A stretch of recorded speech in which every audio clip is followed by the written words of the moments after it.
Gretchen, is there? Oh. All right, we're on. This document, the notice of decision, should be recorded. Yes, I just wanted. Ready? All right, good evening. Welcome to the November 14th Planning Board meeting. Would you please join me in the Pledge of Allegiance? I pledge allegiance to the flag of the United States of America and to the republic for which it stands, one nation, under God, indivisible, with liberty and justice for all. Thank you. All right. Okay, before we start, Jane and Glenn are not going to be here tonight. Not sure about Peter. Have you heard from Peter? I have not heard Have from not. Peter. Okay. So, Mikhail, you'll be officially sitting in. Congratulations. Public comment. Is there any public comments on anything that's not on the agenda? Hearing none, I will close the public comment at 7:02.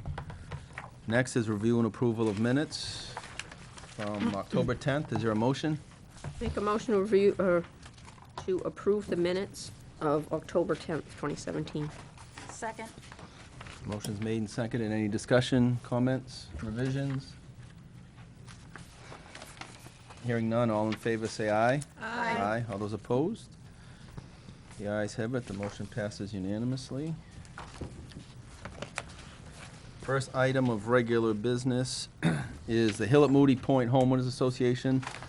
Public hearing for an application for subdivision/site plan. The following lots are involved in this application. All are located on tax map R2 and are within the R1 zone. The lots are 3691 3 Eagle Drive, 3692 5 Eagle Drive, 3693 7 Eagle Drive, 3694 9 Eagle Drive, 3610 10 Eagle Drive, 3610 11 Eagle Drive, 3610 9 12 Eagle Drive, 3610 12 13 Eagle Drive, 3610 8 14 Eagle Drive, 3610 13 15 Eagle Drive, 3610 7 16 Eagle Drive, 3610 14 17 Eagle Drive, 3610 6 18 Eagle Drive, 3610 15 19 Eagle Drive, 3610 5 20 Eagle Drive, 3610 16 21 Eagle Drive, 3610 4 22 Eagle Drive, 3610 3 24 Eagle Drive, 3610 2 26 Eagle Drive, 3610 1 28 Eagle Drive.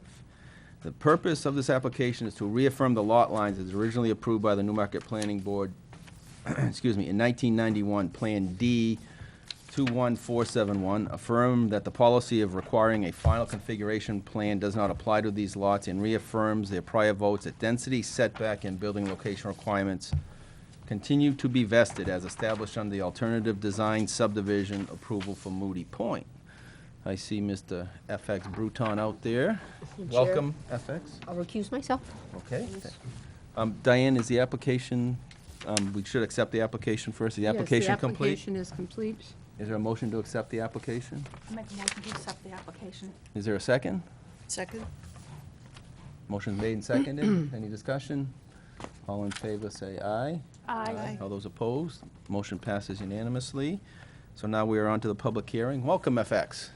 Thank you, Mr. Chair, members of the board. My name is FX Bruton, and I'm an attorney with Bruton and Barabee in Dover, and I represent the applicant tonight. This may seem a little bit of deja vu for some of you, because I represented the applicants 2 years ago, the owners of Levelland Creek houses, and basically in that application we were asking for the exact same relief that we're asking for tonight, and that passed. The board granted that relief unanimously, and so again, I think most of you were on the board, some of you were not, so I'll go through our request, but generally speaking, this is an attempt to simplify a process that for some reason became somewhat convoluted for somewhat what we perceive to be kind of an unnecessary purpose. So this relates to Moody Point. Specifically, this relates to lots 9 and 10 of the original approval. And that approval resulted in an approval of the allowance of multi-units, basically on certain lots. That was reconfigured in 1990 and resulted in a plan that is in your packets. The plan is 21471. That's on record of the Registry of Deeds. The policy that came about, both for this area called the Hill and Lumberland Creek, became somewhat convoluted, but the general gist of it was that a person would buy a lot, then they would have a survey done, and they would provide a design for the house. Then they would get a mortgage and build the house. Then they would be required to come to the planning board to get basically a rubber stamp. If you look at the policy, it basically says the planning board will stamp the plan. It went to the code enforcement or building inspector, but that was gonna happen anyway with the building permit. And then to complicate things, the homeowner then, after building the house, would reconvey the entirety to a trustee, who was the original developer, and then the trustee would convey back that portion of the house or the land where the house sat, the driveway and easement rights to the yard, but would then convey in a separate deed the yard to the homeowners association. When we were here 2 years ago, we explained that that was very convoluted. It sounds like it is, and it was causing a lot of problems for people who either wanted to refinance their house, sell their house, or build on the undeveloped lots. So what I did, just to kind of illustrate this, is provide, I need to take this. Sure. Sure. I'll carry it all. You don't want to miss your So comments. this is what every homeowner basically had to do, is design, create a reconfiguration plan, which is a whole new survey, go to the planning board, but at the same time get a mortgage and then get a partial release after they got a mortgage on their full lot, so that when they conveyed then to the trustee, after the trustee or developer conveyed to them, then the trustee would then deed a portion to the homeowner, then a portion to the association, and that's why they needed to go back to their bank all the time to get the partial release. So what we'd like to do is obviously simplify things. This is what people do, is they buy a house and they get a mortgage. So that's in essence what we're trying to do. And the way we have done that in the past and the way we'd like to do it now is to reestablish the plan that was approved by this board in 1990, so that the homeowner in essence owns that entire lot,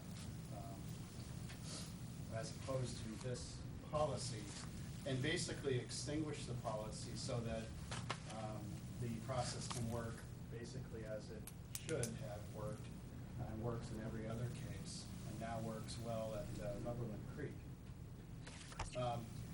The suggestion that we made was that the policy requiring the final configuration plan be removed, and that again, the board reaffirm the vote to create the lots that were created on that plan that we provided in our packet.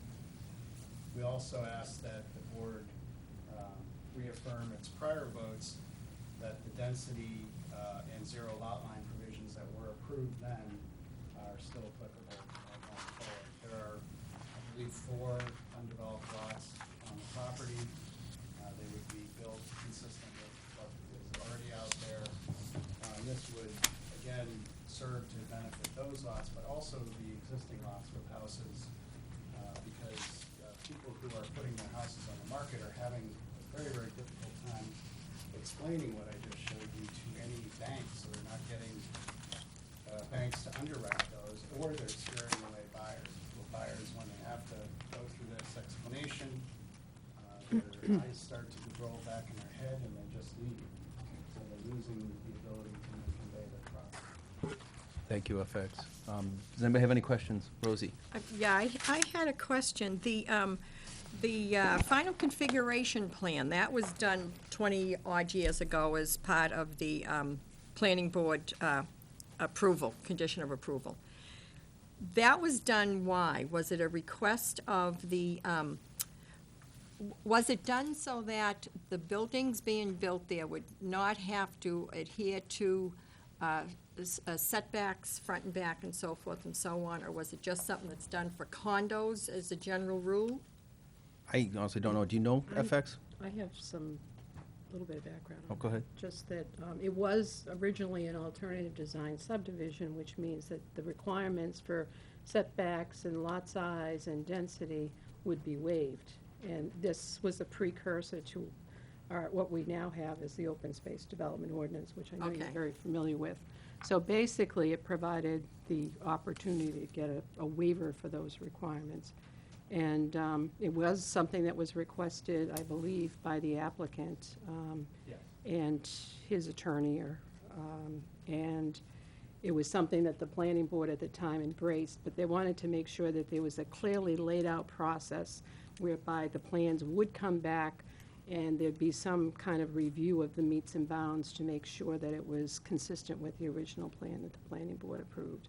And we've since reviewed that with our own legal counsel, who's advised us that really, this is a new subdivision or new application, so we really need to treat it as such and go through the formal subdivision planning board process.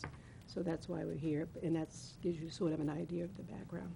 And what it did was it required an actual survey that was in essence really not necessary, so that additional expense was also part of that process. But these conditions were granted for the Hill in Levelland Creek over 25 years ago because they wanted the alternative design. And Not therefore, because it was always an alternative design. It Yeah. was something that was requested by the developer at the time as a way of achieving the goals that they had for the property at that time. I don't know if, Well, the financing regulations have changed significantly since then. and That's why people can't get mortgages anymore. I believe Ms. Sheldon is here this evening, and she was involved in some of those earlier real estate transactions, and she might be able to shed some light on this for us. And one other question. You said there's 4 or 5 lots left now? Yes, How many, 4 or 5? 5. 5? Will the changing of this to still keep the vested side, front, and setbacks and all that, will that allow for those 5 lots to become more than 5 lots? No. Those lots will stay the way they are. And that's specifically what we're asking for, is you reaffirm that plan that Plan. shows those lots. So those lots will not change. Any other questions for Mr. Bruton? Anybody in the public have any comments? Hearing none, I'll close the public hearing and entertain a motion. And I Oh, go just ahead. mentioned that I had put together a summary of some draft conditions, and it's really based on the conditions of the previous approval for Levelland Creek. And they're based on the presentation that Mr. Bruton at that time had provided. And I do have one slight change to my staff recommendation on item D. It says, right now, the document, I'd like to change that to read the notice of decision to be recorded at the Register of Deeds. The only thing the applicant would add is, and it just looking at it now, is in B, it uses the word does twice. It probably makes sense because we always use the word shall or must to say shall not apply. It's saying the same thing, it's just a little bit more definitive. In B? B. B, okay. So it says the configuration plan shall not apply, and then at the end of the last line, it says each lot shall not apply. Plans and deeds for each lot shall not apply, so it's a little bit more definitive, it doesn't apply. I think that was my mistake in using the word does at one point. It suggests shall. Diane, can you just explain B? What does that mean? Okay, so back in the day, when this Yeah. came before the planning board back in 1997, Mhm. for the re-subdivision of this land, okay? There was a planning board policy that was drafted, and I've attached that.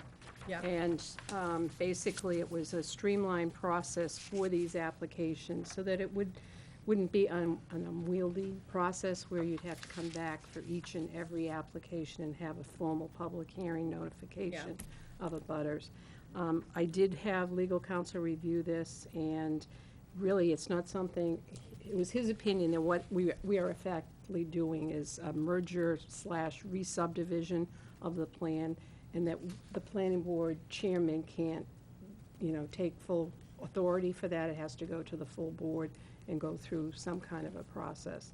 So the language is written to just say that this doesn't apply, because basically it's not consistent with state law. So this clarifies for us, by having the entire lot, the way it originally was planned, the homeowner association, after this vote, would then convey that portion that they have back to the homeowner, so they would own the entire lot. And then they would be consistent with like everyone else, basically. Is it still gonna be considered a condos, or?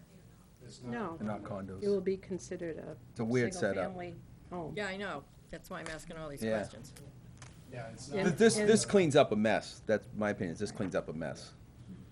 As long as we're not There's no downside to the As long as we're town. not creating another mess. No. Because, I mean, they went from 90 to 92 and changing Yep. multi-units to single families, and No, this won't It's- change anything. It will, in essence, keep the status quo in terms of on the ground, but it will clear up the trouble this created with everyone in terms of trying to deal with the general public and explain it, and then explain it to a bank, and then have both of them meet, which is what's going on.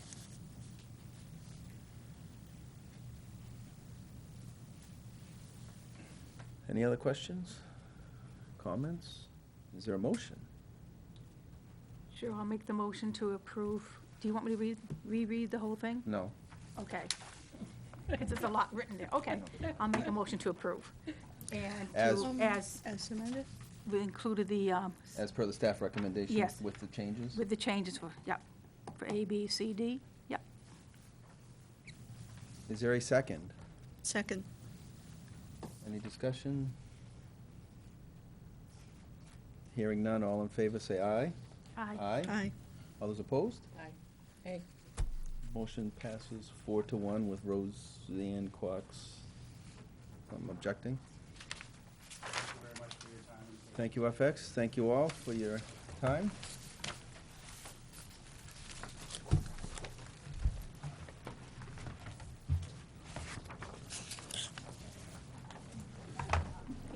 Okay, actually, at the pleasure of the board, I'd spoken to Diane before the meeting, and Maplewood and Vaughn would like to be taken out of sequence. Should be relatively quickly, if nobody objects. I'll make a motion to amend the agenda to hear, where am I? NIP Lot 6 and Maplewood and Vaughn Holding. So moved. I have- Yeah, okay. Yeah, Only if it's like 10 minutes, because it's not fair to the other people who are, Agreed. okay. Is there a second to the motion? I'll make a second. Any discussion? All in favor, say aye. Aye. All those opposed? All right. So the first one is, I will read that as you're setting up. NIP Lot 6 LLC and Maplewood and Vaughn Holding Company LLC. Public hearing for an application for a lot line adjustment at 2 Forbes, 175 and 177 Exeter Road, tax map R3, Lot 6, 7, and 9-6 in the B2 zone. The proposal is to adjust the lot lines in order to modify 2 building lots. The lots are larger and have more frontage than required and will be conforming industrial lots. So everybody should have that information in their packet. Do you want to just quickly explain that? Explain what we're doing here, please? Sure will, yeah. Rob Graham for Maplewood and Vaughn. Thank you very much for taking this out of order. We're going very quick this evening. If some of the board members will remember, we've been in front of the board for a series of applications. We had proposals about doing originally in addition to this building, which is an existing building on the site. And we had lot lines that were positioned over here to accommodate the addition to that building. The site plan application you're about to see simply takes that addition and moves it onto its own lot, and so therefore, we move that lot line down over to this side here, and we shuffle this line just down a little bit to balance some of the land here. This is a very simple lot line adjustment plan, and you're gonna see a site plan application on this lot tonight. Okay, thank you. Before we go too far, Diane, the application is complete? Are we taking them separately? Yes. Okay. Yeah, this so is for the the lot line boundary adjustment, yes. Okay. I have reviewed the application against the boundary line adjustment checklist, and there are a few items that I noted and wanted to bring to the attention to the applicant. The building setbacks need to be shown for the respective lots for the B2 district, and they need to be added to the plan. It shows that the plan is drawn at a scale of 1 inch equals 50, and our requirements call for 1 inch equal 100. And the applicant can choose to request a waiver for that requirement or modify the plans accordingly. Thirdly, the soil types and boundaries are not listed on the plan. Again, this information can be added to the plan or a waiver needs to be requested. Item 4, that a copy of the grading easement in favor of Lot R3, Lot 96 be provided as a condition of approval. And therefore, the staff recommendation is that this application be accepted for technical review, subject to the applicant addressing the items above. Mr. Chairman, we concur with all of Diane's notes. Okay, so is there a? I'll make a motion to accept the application. Second? Second. Any discussion?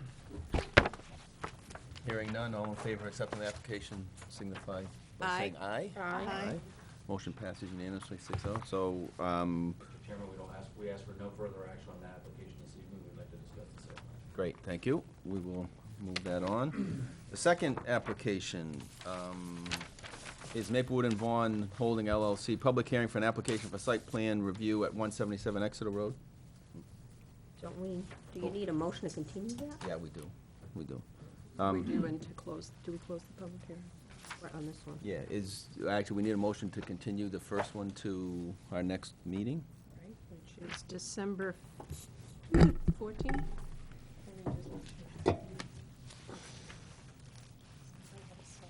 With the date? The 12th? 12th of December? December Yeah. 12th. Motion to Make a- continue December? Make a motion to continue Lot 6 LLC and Maplewood Vaughn Holding Company LLC public hearing for an application for lot line adjustment to Forbes Road. Do I have to read it? No, To the December 14th, 2017, December 12th. December 12th meeting. Is there a second? Second. All in favor? Aye. Aye. Okay, thank you for reminding me of that. All right, now on to Maplewood and Vaughn Holding Company LLC, public hearing for an application for site plan review at 177 Exeter Road, tax map R3, Lot 7 in the B2 zone. Proposals for a 24,000 square foot standalone industrial building with municipal water and sewer. The application previously approved will not be constructed. The full application may be viewed at the planning office at Town Hall, 186 Main Street, Newmarket, New Hampshire, during business hours. So Diane, the application is, do you consider the application complete? Well, there were several items, and I'd like to do the same as I did with Go the ahead. last and go through them. The scale of the plan is 1 inch equals 30, where it's supposed to be 1 inch equals 20. Either you can request a waiver or modify the plans accordingly. Number 2, the lot area and the length of the road frontage on the building lot needs to be added to the site plan. Number 3, a note needs to be added that all site improvements will be ADA compliant. Number 4, a bicycle rack needs to be added to the plan. Number 5, dumpster screening needs to be added to the plan, a detail for the construction detail section. Excuse me. Number 6, we need to get a set of the plans over to the police chief, code enforcement officer, fire chief, and public works chief requesting their comments, and I need a copy of that transmittal letter for the documentation for the file. Number 7, water and sewer calculations need to be submitted by review of the town's engineering consultant. Number 8, we need to see the easement language for the access, maintenance, and construction related to the bio retention area that's shown on the southwesterly edge of the site. Number 9, we'd like to get some correspondence from DOT that their approval of this plan is under the earlier approval that they had granted, I forget how many years ago it's been, probably 2 or 3 years ago at this point, for the 2015, okay, 2 years, for the 24,000 square foot expansion on the lot that's adjacent. We'd like to see a updated landscaping plan which shows the plant materials for the infiltration area in front of the buildings. We'd like to see some renderings and cross-sections showing a 3D visual representation of what the new building will look like from the road. Number 12, we'd like to see a construction phasing plan for the stabilization of the banks that have been exposed as part of the earth removal phase of the project. And last, number 13, complete and submit the stormwater checklist for review by the town engineer. And with, Chairman, we concur with all of Diane's comments. So having said that, the application's complete enough to accept? yes, and I would recommend that it be accepted and forwarded to the technical review committee for comments. And I have a proposal here from Underwood Engineers that I'd like to share with the Is there a motion to accept the application? I'll make a motion to accept the application for Maplewood and Vaughn Holding Company LLC for a public hearing for an application for site plan review at 177 Exeter Road, tax map R3, lot 7 in the B2 zone. Is there a second? Second. Any discussion on accepting the application? Hearing none, all in favor, say aye. Aye. Those opposed? Passed unanimously. Mr. And then- Chairman, we'd like to go add all of these things, correct our deficiencies in our plans, and come back and see you after technical review. Okay, so, I'd like to make a motion to continue this to the comments Oh. from the public. public hearing. Are there any comments from the public here? Anybody commenting on this? Hearing none. Okay, we'll continue the public hearing. to the December 12th, to continue to the next planning board meeting of December 12th. Is there a second? Second. Any discussion? All in favor, say aye. Aye. All those opposed? Thank you very much. Thank you very Motion much. We'll passes. see you in a few weeks. Great. Do we have a TRC? We don't have a TRC set up for this. Do we want to set up a No. TRC right now? We could, but I do. Anybody interested in being on the TRC? I'll be on it because I was on the You're last on one. the last one, so- right? Yeah. Was Was I anyone on the else last on the one? last one? I think I was on the last one. I'll be on it. Anybody else volunteering? Who else? Well, That's good. that's good enough for now, because we're gonna be with the department heads, right? Yep. So, okay, very Brian, good. If you schedule for the board members' convenience, we'll just make that work. Just let me know what that looks Okay. like, all right? Sounds Yep, good. probably. Thank you Thank very you. much. I appreciate the accommodation this evening. Thank you. Thank you. Okay, back on track. The next item is Jonathan Smith and Caitlin Smith, request for a waiver of impact fees for an accessory apartment at 14 Woods Drive, tax map U1, lot 1-50 in the R2 zone. Please introduce yourself, and thank you for your patience in letting us take that out of order. Good evening, everybody. My name is Jack Dion. I'm Kate's dad and John's father, Bob. And I'm looking for a waiver of impact fee for the conversion of a master suite bedroom to an in-law apartment or a studio apartment, one-room apartment. The reason I asked for that is there was no increase in square footage. The footprint never changed. There was no additional bathrooms added. What we did is it took a 4-bedroom, 2-bath home, made it a 3-bedroom, 1-bath home, and then the studio apartment is its own full bath. So I feel there's potential to actually decrease the impact going to that scenario compared to a 4-bedroom home. Okay. Kristen? Diane, do you have, I don't have any We information don't have any on that. information on this. You- I do have the letter, and would you like me to paraphrase it? Sure. For the board's? It looks short enough. Why don't you read, you want to just read it? Yeah, okay, this was dated October 9th. We're requesting a waiver of impact fees associated with the accessory apartment located at 14 Woods Drive. In the past, there has been approval of waivers for impact fees for accessory apartments.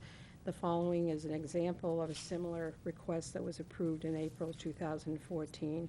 And he refers to the property, or they refer to the property of Kelly Hardy, no relation, at 5 South Street, Newmarket, 03857. And he indicates that the planning board approved the request for waiver for schools, recreation, water, and wastewater. And our request is to waive the impact fees for the same purposes. And they ask that it be considered in accordance with Section F, Paragraph 4 of the impact fee waiver section of the town zoning ordinance. Our request is based on the fact that the accessory apartment has reduced the number of bedrooms in the home from 4 to 3, thereby lessening the amount of people who could be living there. The accessory apartment is a single-person occupancy only, with no pets or children. Thank you for your time. We appreciate your consideration. I apologize that you didn't get copies of that. Thank you, Diane. Diane, what was the waiver they were asking under what? Section F, paragraph 4. Paragraph 4. Paragraph 4. What's the pleasure of the board? Go ahead, Want Rosie. to read that What's- for us so we can all... What's the square footage of the master bedroom? Approximately 350. 350, okay. Which, well, includes the bathroom as well. Is it a two-car garage or a one-car garage? It's a two-car garage. So what are we, So it's gotta be we what- converting a master bedroom, or we're Yes, yes. converting a two-car garage? Just the master bedroom, I understand, right? Which is over the garage. Over Which the- is over the over the two-car two-car garage. And there's no plans to do anything with the first floor? Correct. Okay, F4 for waivers says the planning board may waive an impact fee assessment where it finds that due to conditions specific to a development agreement or other written conditions or lawful restrictions applicable to the subject property, the development will not increase the demand on the capacity of the public capital facility or system for which the impact fee is being assessed. So we would have to have something in writing. This could in effect, be the development agreement. And that's what you Because had that's just what- read. Yeah, what was presented by the applicant. I mean, we Okay. could basically sense. put a sign on, a line on it and have the chairman, if the board so chooses, to sign on its behalf. So that would restrict it as their request is to a single occupancy Meaning one person, person. but, Is this a studio apartment? There's no bedroom, it's just one room that's finished with a kitchenette and a bathroom. So there's no bedrooms in it. Were water and sewer tie-in fees paid? That was the situation on the last, That's We gonna- just purchased in June, and... no, for the apartment. Excuse me. Were water and tie-in fees paid for? Not at this point. For the We haven't apartment. paid. There's $1,000 water and $1,000 sewer tie-in fee that's in addition to the impact fee. And that's usually It was already paid tied at, in. it's usually paid at the time that the C of O. Have you actually built it yet? Yes. Okay. Yeah. Okay, well, when the C of O was issued, it should have been charged at that time. so no, And it's something that we coordinate with the Water and Sewer Department. But that's a water and sewer department, that's not a planning board thing, the tie-in fee. No. We have nothing to Right, do but with that. they probably weren't assessed a tie-in fee Correct. because the plumbing was already in. It wasn't like they were Correct. creating a new, A new hook, right, and that's the state law now. right. what was that again?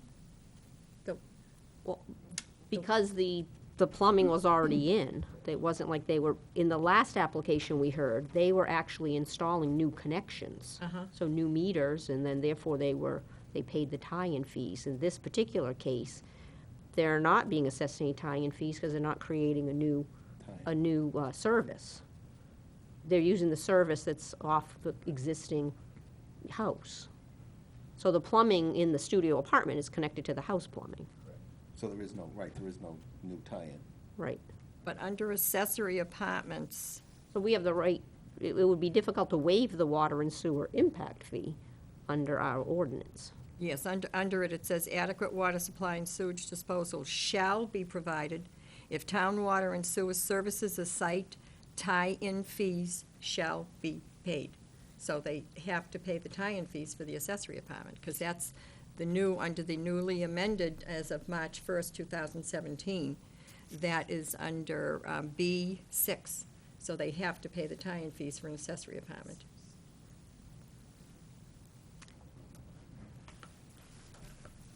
I think the issue here is there's no new tie-in. We don't have the ability, I don't think the planning board has the ability to adjudicate something other than what our zoning says. I don't think we can just justifiably say we don't have to do it because we don't feel there's a tie-in. It states here, if town water and sewer service the site, tie-in fees shall be But paid. that's not our decision. That's, It's not a- yeah. that's not a planning board decision. We don't assess the tie-in fees. That's It's a all water and sewer administered by the department. water and sewer It's administered by them. It's in our zoning reg. Right, but we don't administer, we don't send out letters to people saying you need to pay your sewer and water tie-in fees. That's administratively handled by the water and sewer department. So what jurisdiction does the town have over the water and sewer department, especially the department head, that if we have something on the books that requires this to be paid, does the department have the right to waive that under the current The department RSAs? isn't, as a matter of fact, the water and sewer department hasn't been waiving connection fees. No, They've I been know. consistently charging them, Yeah. so. I don't know why there wasn't one charged in this case, and I guess I would, want to defer to the building official. I think who that would be- approved the, the certificate of occupancy, because I wasn't aware that it had gone that far yet at this point. Well, did he approve the building permit? Because those are paid with the permit. Right. So, Right, I that's- think that would be important to know. I don't know why it wasn't charged. That's the I'd have to ask. code enforcement officer. Right.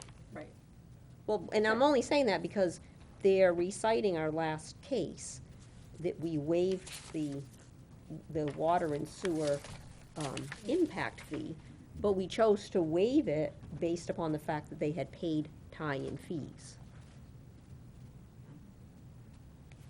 The last case that this board heard. Correct. Yes. So So- it's not a similar case, So is we my want to get point. more information? Is that what I'm hearing? I think that would be important to know,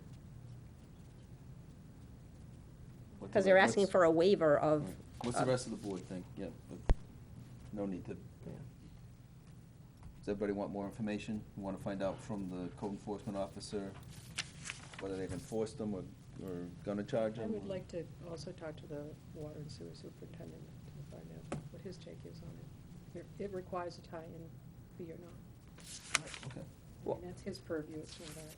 I'm just not prepared to waive those fees. Hmm. I mean, as far as an impact on the school with a studio apartment, I think that, again, that would be highly implausible, that there would be a material impact with a Right. studio apartment on the school. And then as far as occupancy, when we deal with the recreational impact fee, So from book- that's And I think- probably, you're gonna have a smaller family in the 3-bedroom than you would have when it was a 4-bedroom. From a bookkeeping standpoint, are we better off doing all this at one meeting, or you want to deal with half of it tonight and the other half? I would rather wait, because when we had the workshop on this, we were explicit, and I don't know if Diane was able to get a legal opinion yet, because I just don't feel, I read all the new accessory language, the new RSA and everything else, and I don't believe having a attached or detached accessory apartment is a right now. We had to take out of our previous ordinance the fact that it could only be a 1-bedroom, because it wasn't legal for us to say that. We had to say up to a 2-bedroom, which dictates that you could very well have children in it. Somebody can make a tiny bedroom the size of a closet. It's not our option, it's up to the individual. And we cannot, the only thing an owner is required to obtain for special permission from the municipality, other than the normal building permit, a zoning compliance permit.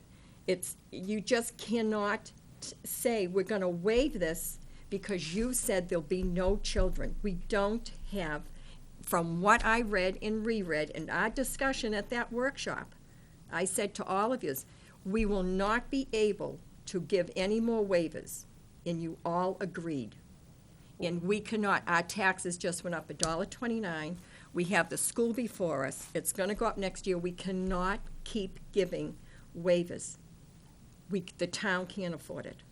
And plus, I don't think it's legal, and I would like a legal opinion before we hear any other applicants on waivers, because I feel it's not legal. And I just don't like doing it. I mean, now that it's a right, any area in town that is able to have a single-family home has by right the ability, they don't have to come before us as ZBA, they have the ability to put an accessory apartment.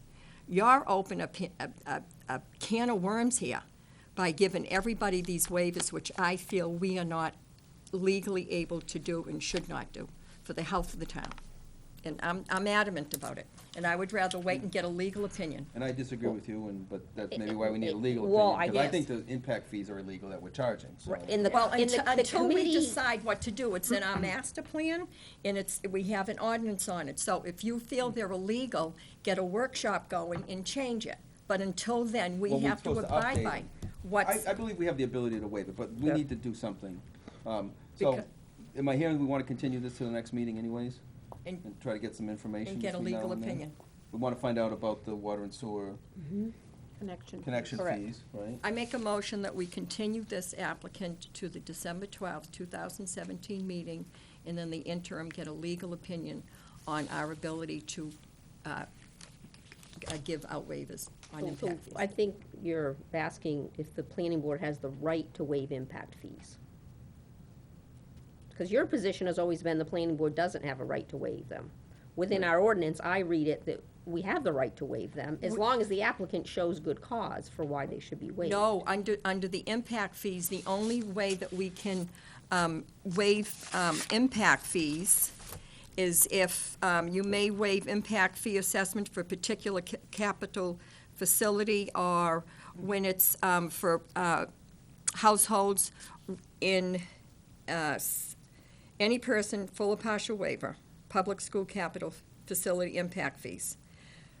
For those residents or residential units that are lawfully restricted to occupancy by senior citizens age 62 or over, or to households with at least one person age 55 and over as applicable in a development that is maintained in compliance with the provisions of RSA 354, so forth. Housing for older persons. The planning board may waive school impact fees assessments on age-restricted units. We can't just waive. I went through everything, and it says nothing in here that we can waive impact fees. Or where are you reading? In the ordinance. Definitions. New development. Impact fee waivers, it tells you waivers F1. And he cited in his application F4 to a development agreement. This isn't a development. Well- Or written conditions or lawful restrictions applicable to the subject property. We don't have the ability to do it, and I think we should get, Well, I mean, I we did can my make that an research. agreement, but I understand what you're saying, Rosie. Is I did everybody my okay with research. trying to get a legal opinion on this? Absolutely. Yep. I hate to throw away the town's money, but this is something that He's keeps on- coming, so it's he- something we need to do, because we're getting more and more of these. It's So I not agree with costing us that. any money. John's getting a certain amount of money, and that's it. I agree with Rosie as far as getting a legal opinion. Yeah. When we have it on record, here's the opinion from the Yeah. attorney relative to our Okay. rights. We've always felt we had the right, Right, as long as okay. the applicant showed, Okay. you know, a cause. So Rosie, do you Or- want to make a motion to continue? I just did. Yeah. And is there a I'll second? second. I thought she got Second. stopped halfway through it. No. Second, motion made, any further discussion? All in favor, say aye. Aye. Aye. All those opposed? Thank you. Ayes have it. We will see you in a month. All right. All right. Thank you. Thank you.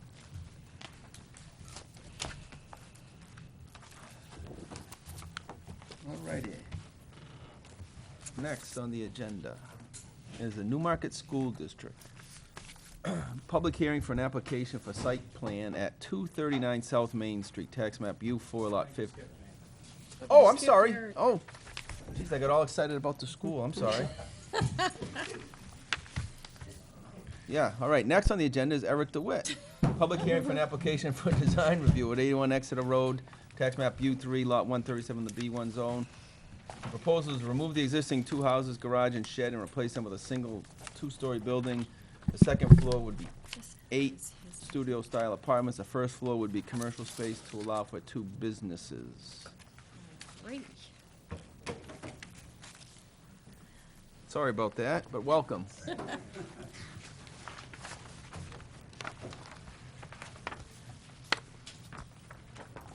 Can we have Diane just give a quick overview for, as to design review versus site plan application? Just, what we're looking for here.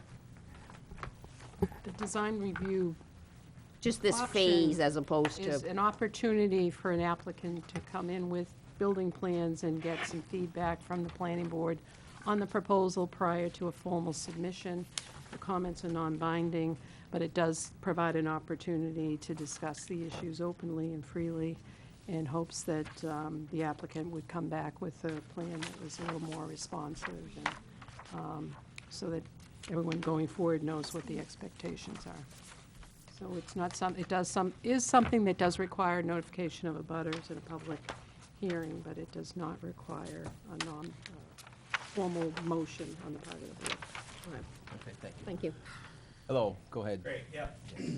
My name's Eric DeWitt. I own the property at 81 Exeter Road, and I came here for a conceptual review in the hopes of getting as much feedback as I can from you all in order to move this forward by hiring all the professionals that will be necessary in order to comply with the permitting process. So I thought I'd go through kind of quickly the existing conditions, show you the proposal, and then just kind of open it up to your comments and questions. Sure, that's fine. So this is the property at 81 Exeter Road. You can see down in the right-hand corner here, this is what exists: 2 small houses, a garage, 2 sheds, and a footpath. There are 2 penetrations from Exeter Road. One is a raised on-grade parking area, and the other one is a driveway that goes down to the garage. As you can see, there is a substantial amount of wetlands, so the proposal does include a residential component. 2 weeks ago, I did go before the ZBA, and they approved the variance. So now I'm before you to get... Excuse me, the variance for the use? Yes, for mixed use. For mixed use, okay. Yes. So moving on to slide 2, these are the existing buildings. They are not that aesthetically pleasing. They are, and they need a little bit of TLC. The driveway's cracking, the roof is being eaten by lichen. The garage kind of needs some help too.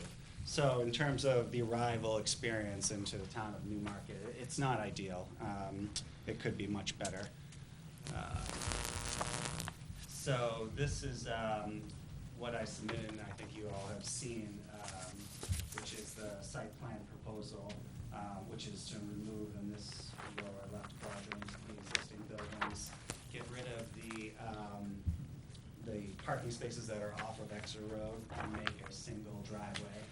So down here there would be parking spaces, and then a mixed-use building, 2 stories with commercial on the first floor and some residential studios on the second floor. So the building design is meant to kind of reference back to the agricultural past of Newmarket and New England. So it's a kind of modern version of a barn.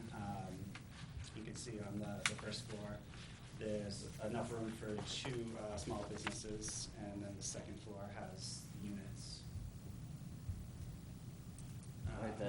Oh, excuse me. Mr. DeWitt, did, I'm sorry, jumping into your next slide. No, go ahead. Did the zoning board put a limitation on the number of residential units? I believe the code is 2 units per acre, so this will not exceed that. Okay, so they didn't give you a density.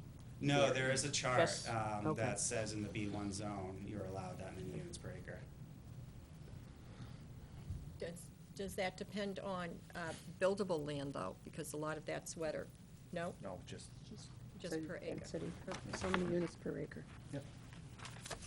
Oh, so he's already gone to ZBA. ZBA. It's already been granted Okay, for his proposal. okay. So is that wood construction Yes. envisioned at this point? Mm-hmm. Yeah, I'm hoping to incorporate some post and beam elements, but that's kind of a little bit down the road. Sure. So here you can see the first floor is kind of an open floor plan to allow flexibility depending on what businesses go in there. And then the second floor you can see are, they are kind of compact living studio apartments, which have kind of all the modern amenities, but in a smaller package. So they will be kind of targeted toward the market of people who maybe are transitioning from grad school to a professional career, and they want something that's all their own, but not necessarily the cost of a larger living space. What's the size of each unit? As drawn here, it's about 250 square feet with a sleeping loft. The code requires that a unit be at least 120, have one room that is at least 120 square feet, which this complies with. And it's a sleeping loft, so they're upstairs? Mhm. There's a loft for them to Mhm. sleep. So yeah, that's sort of the proposal. So, my hope was just to kind of get feedback on site plan, and anything else that, might come up later that would incur additional costs for me to go back to my engineer or my architect, anything that's sort of outstanding there. Have you met with the fire department as far as requirements for sprinkler systems? Yes, sprinklers will be required because of the number of units. Thank you. So generally speaking, I like the idea. I mean, I think it'd be a vast improvement coming into town. I just caution you to, before you go too far, talk to DOT Yep. on access permit. Yep. And then obviously the devil's in the details about stormwater. Yep. And I know there's probably a very high groundwater table there because there's a lot of wetlands. Mhm, So you're gonna have to obviously plan that. Other than that, I think it's a great idea. Any other comments? No, I concur. I think stormwater management's gonna be the key Mhm. element within the actual engineering plans that we'll be reviewing. Mm. I think it'd be a huge improvement. Were you, I have to apologize, I don't remember, were you here in front of us 3 or 4 years ago? Somebody was in front of us. It was more than that. Okay. And then it kind of, It fizzled, the but- process got a little bit complicated, Yes. and at the same time, I took a career shift, but now I'm, So it was you, though? Yes. So you had this yes, property for a while, yes. okay. I was just curious. Like I said, I like the idea, I think it would be a huge improvement. Any other comments? On the design here, to the right of the building, what are Mhm. those hash marks So if representing? you look at the key up here, what I'm trying to do is have this be more of kind of a green development, which is in limited impact on the land and utilizing a lot of the natural, landscaping. So there are a lot of native species there, older shrubs, indigenous trees, evergreens, and so forth. So as part of the offering of the units, I plan on offering area for each person to garden so that they're kind of, producing their own food on the land. I assume that this project, because of the proximity, you'd have to go to the Concom also? All the building is outside of the setbacks, so that is one of the difficulties with the land. Let me see here.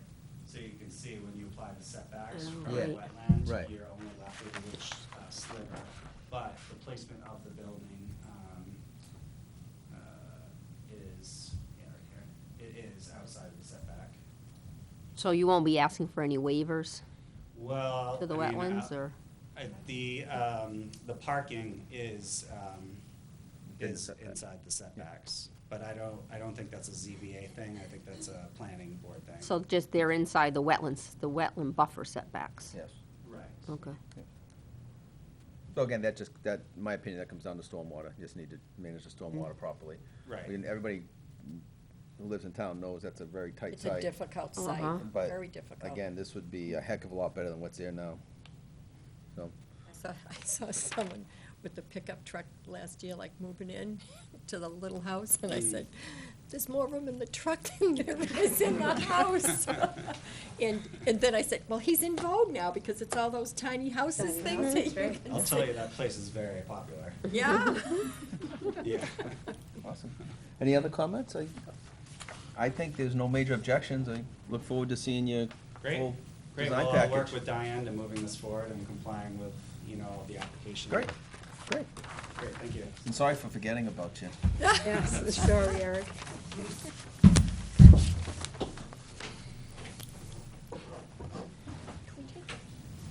want to, okay. Yeah, we have a request here to take a quick 5-minute recess. So, hearing no objections, we'll do that.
Alrighty, next on the agenda, for the right order finally. Newmarket School District, public hearing for an application for site plan at 239 South Main Street, tax map U4, Lot 53 and 243 South Main Street, tax map R5, Lot 95 in the R2 zone.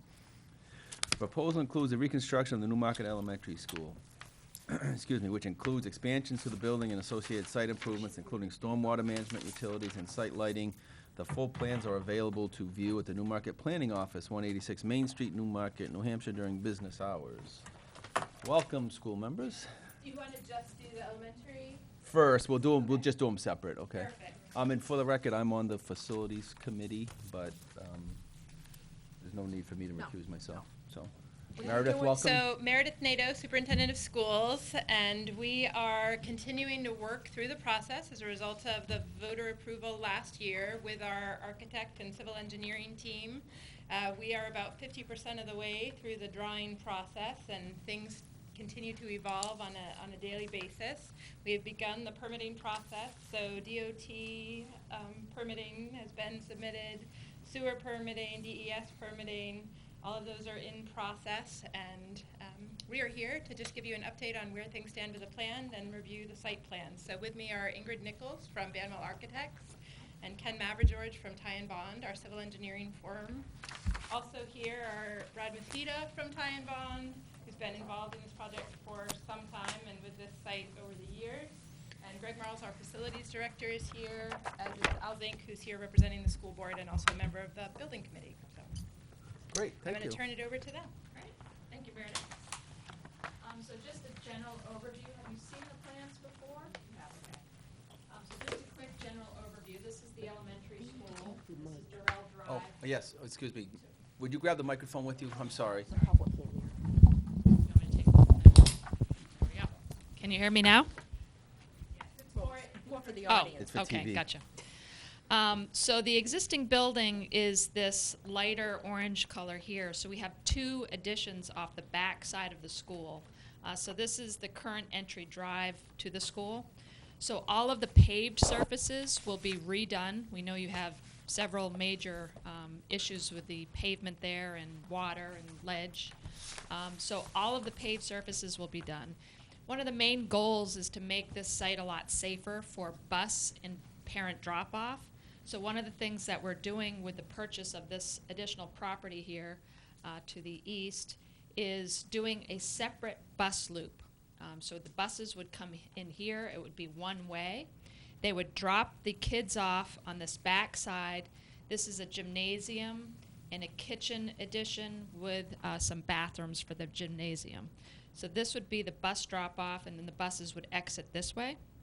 The parent drop-off, there'd be two ways in and out for the parents to drop off. There'd be this way that would come in and loop around this way. Or as they do now, they'd come in on Durrell Drive, take a left, and drop off there.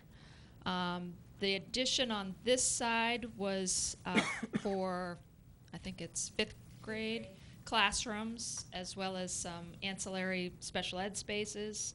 We have some minor renovations in the administration area inside the building, but nothing major in terms of the building on the front. We also have found this cemetery here, so we are keeping that 25-foot setback for this bus drop-off drive. So this area here gets into the setback a little bit. And we have expanded the parking. I think it's 200 spaces total now, so they needed more parking. We are upgrading all the site lights, so there'll be LED lights, and obviously a whole new stormwater system. Landscaping also will be updated. We've had several meetings with the neighbors, so we'll be landscaping the parking lot, as well as creating more buffers along the edges that impact the neighbors. Thank you. Could you just walk us through quickly the stormwater upgrades? Sure. Good evening, Mr. Chairman, members of the board. I'm Ken Mavrogeorge from Ty & Bond. As Ingrid said, there are a number of changes that we're incorporating into the stormwater. The site that the elementary school sits on and the adjacent property are fairly flat in elevation, so there's not a lot that can be done, but we're trying to do as much as possible. A couple of things that we're trying to do, we've heard from, as Ingrid said, we've had multiple meetings with the butters and noted that there's a number of issues off-site that relating to stormwater and the amount of rainwater that enters their property. So what we've been trying to do, and we've submitted applications to the DES, Alteration of Terrain Bureau, for a couple of things. We've got a number of infiltration basins on site. We've got bioretention systems on site. We've got underground detention to hold back stormwater and meter it out as it discharges across the property. And those systems are sort of scattered around the site to mimic existing flow patterns, so that way we're not increasing flows exiting all these different locations. So the peak runoff is less than what's coming off now? Is that the intent of That's the stormwater intent. design? We've done a number of test pits on the property to identify where proper infiltration can occur in order to meet the requirements of the state. What we found is with the additional purchase of the property next door to the school, we found really good materials that we can get stormwater to go in the ground. So we've designed the system, a couple of systems on this side to infiltrate stormwater as much as we can. Obviously, we have Moonlight Brook that's running at the back of the property. So we're trying to, we don't want to just discharge stormwater into Moonlight Brook. We're trying to get it into the ground and away from the abutters on adjacent properties. Okay, is there any questions? Is this the one that? No. That's- That's the high school. I will read Okay. that for the high school, Okay. yes, yes, yes. Just two other clarifications due to playgrounds. We actually are avoiding redoing this playground. They do have money in the owner's budget for some upgrades, but the bulk of the existing playground will remain. And the other benefit of purchasing this property here, they'll be able to have an expanded area for play area as well as a play field on the backside. And there'll be all of the site utilities, so there will be a new electrical transformer in the back, an area for the dumpsters, and underground propane in this area with a new grease trap. So we have met with the fire department, Mike Hoffman, the building inspector, and we'll continue to do so to kind of coordinate all those issues. Go ahead, Rosie. Did you say there was 200 parking spaces there? About 160. And you have to have 200? Oh, No, what we've done is, The other school's 200. yes, we're oh, okay. working to, we've increased the number of parking spaces out at the front of the school, and added some additional parking on the side. But right now, with what we have here, we have 160. It's pretty active. Janice, go ahead. Is the additional parking going to be for the parents or just the staff? Both. Okay, because it really is dangerous now down there. I go down there every morning to drop someone off and to pick them up, and it's actually, an accident's going to be happening. And that's a long-standing challenge. The school is, again, you know that there are a couple of modulars on site. It was beyond its capacity for a number of years. So this parking on the side, we anticipate would likely be staff parking over here, but these additional spaces in the front will be available for parent parking. This is all brand new, this corner here, which is about 25 spaces or so. The morning drop-off, though, for parents will be in the front, right? There'll be a, right, they'll pull Correct, and through right- there. Right now, what happens is that buses are pulling through the front and parents are dropping off here at the same time. So it's very congested, both at morning drop-off as well as afternoon pickup. Our special education buses, because the only ramped access is in the front of the building, are parked here at the end of the day, even though right now we route our other buses around the back of the school. They're queued up and are pulling into the same traffic flow as parents at the end of the day. And again, in the morning, they're dropping off here because that's the only available space for drop-off. So it is not a great situation right now. I will just add that part of the Department of Transportation review is to look at the proposed new traffic pattern. They've asked us to have a traffic study done, so we hope that the board will award that tomorrow night, and that will be happening over the next several weeks. Go ahead, Rosie. That road down the side that goes out to, is that South Main Street? You know, the one that you always have the water? Yeah, Here. yes. Is that going to be addressed during this construction, that won't have the swimming pool there anymore? So what we've tried to do with this design, and we've met with members of the DPW staff, and we understand that there's a couple of catch basins out there that are more French drains and don't tie Yes, they don't anything. tie into anything. And through our meetings with the butters, we understand that there's always tried to do is currently on site, a lot of the stormwater just flows that way uncontrolled. And with this design, we've decided, we tried to capture as much of the water that's heading there now, and collect it and bring it back on site, and as I mentioned before, try to change the direction and get it into the ground, as opposed to bringing it back to that intersection. So we're trying to reduce the amount of water that gets to that point. We don't propose to change the drainage at that location, because it would require a significant disturbance to that entire system in the road. There's a wholesale change that would be far greater than just those two basins. We're trying to reduce. There's no place that you can tie into from there to the existing Not- drainage? What's there, sewer, Right now, there's two basins here, there's, but those don't connect to anything? no. So Okay. right now, the closest basins are a block or so down, closer to the high school. So without significant impact to the street, we can't pick up those two basins. It would ideally, we'd like to tie those in, but with the way that they're set, they're so much lower than the rest of the site, it makes it difficult to tie those into the system. Val had a question. In the southeast corner of the property, you mentioned there's this additional play area. So can you talk about the drainage that's actually going on there with what's being proposed? Sure. These chambers? Sure. So what we've tried to do is, like I said before, we're trying to get the stormwater to just go into the ground, much like a septic system you'd see, but this would just be rainwater, not wastewater. They're chambered systems, they're plastic systems that are enclosed in stone. Water goes in and slowly filters in into the native soil below. So from the surface, you won't see a pond where, you'd see mosquito breeding grounds per se, but ideally it's functioning in a similar fashion. So you're moving water from the improved area into these chambers? Right. So And what then there's the outflow that is to the south Right. side? So what we have is we have an outflow down at the back beyond the play field, and we're using a system of catch basins and manholes throughout the site to bring stormwater to this basin.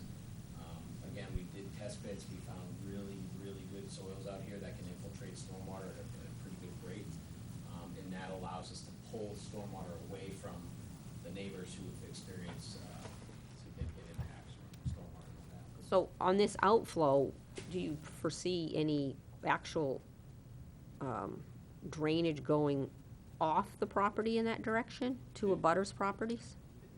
The direction that we are discharging the stormwater is directed towards Moonlight Brook.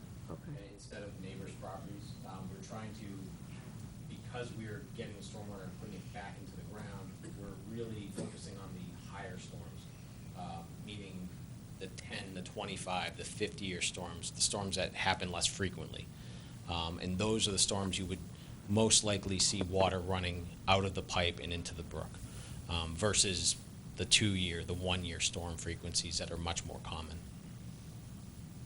So normal rainfall, you won't see You won't anything. see anything. Generally, Heavier rain is- yeah, generally, the idea would be is you'd see very little outflow, if anything, coming out of it during the most common storms. And then that's just a field planted over those chambers? Exactly. It would look just like a grass Like a leach field. athletic field.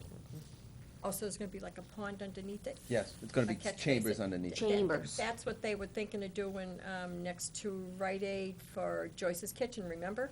They were gonna build a parking lot over at Chambers.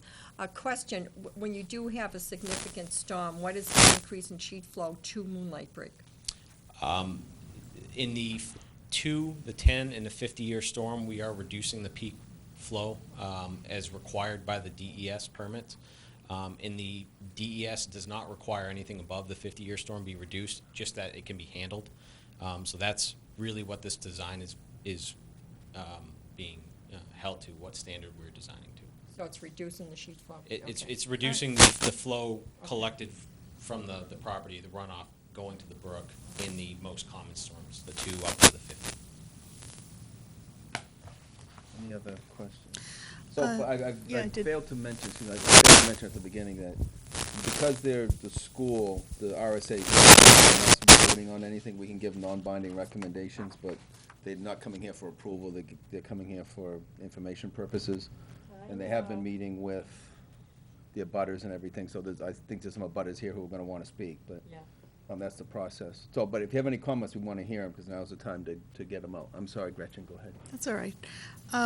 You likened the tanks or the chambers to septic systems. Is there anything maintenance-wise that's, I imagine it's not like a septic system necessarily from that perspective, but, In theory, they operate similar to it. We have pipes surrounded by stone and the water infiltrates into the ground. Maintenance-wise, the application we submitted to the town and to the state DES includes an operation and maintenance plan, which generally mentions how frequently inspections can be performed or should be performed, after which events. Things to look for such as draining. If you open up a manhole and you look down and you don't see water draining through, you want to make sure that that problem gets addressed. I do understand that the town has or will contract with a stormwater management company that will oversee and perform those types of inspections on an annual basis.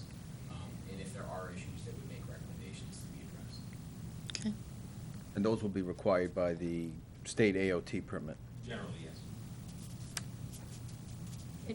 And that's a lot of cost to the school each year to do that, or what happens if it backs up for some reason? The whole area has to be dug up and a whole new chamber put in? Greg? Greg's ready to speak. Hey there. So we did we're working contracting with a company, and part of their inspections, they'll check that, clean it also if it's necessary. So we'll have those reports. They also get supplied to DES when we do those reports. Any physical damage, obviously, we're going to have to deal with. The cost to do this inspection, if you look at the cost of running a building, isn't really a ton of money.